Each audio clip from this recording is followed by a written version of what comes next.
Dans un monde où les systèmes de santé en place servent à empoisonner les gens, les systèmes d'ordre public servent à perpétuer les plus grands crimes, les systèmes politiques servent à se rire des peuples et où les syndicats servent à faire des esclaves.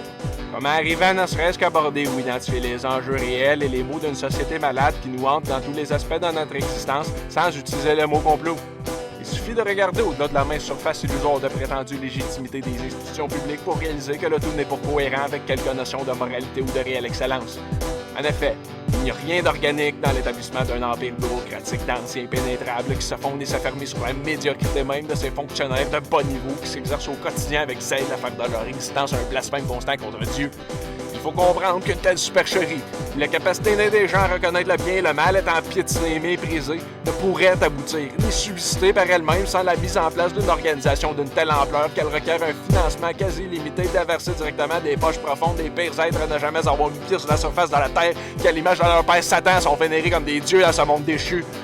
Parce que ce n'est pas tout le monde qui arrive à se complaire en silence face à la souffrance industrialisée des innocents aux mains de leurs maîtres de corvée, étrangers à la substance même de quelque vie spirituelle, qui est à les donner pitoyables qu'ils sont plantent les fourches de leur malice avec entrain dans les masses pour les jeter au feu de Moloch. Parce que ce n'est pas tout le monde qui arrive à noyer son mal de vivre dans des futilités éphémères acquises au prix de l'iniquité dans ce grand festival de débauche. Parce que ce n'est pas tout le monde qui est prêt à tourner son dos à Jésus. Seul porteur de réel espoir en échange de la reconnaissance de père sans valeur et en échange d'une position de choix dans un système qui en réalité n'a rien de différent avec celui de Staline.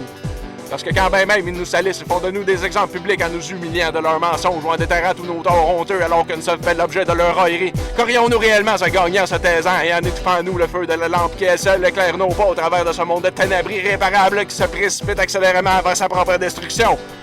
Mais alors qu'il est peut-être difficile de croire qu'on accède au véritable bonheur pendant que son cœur s'alourdit d'un deuil ou d'une tristesse écrasante comme le fardeau de sa propre vanité dont Dieu seul peut nous décharger, musons sur le fait que quelque espoir qui existe ne peut être trouvé que si d'abord notre cœur se départit des mensonges et que la véritable substance d'une vie comblante ne peut être gagnée qu'en cessant de se réjouir dans le mal.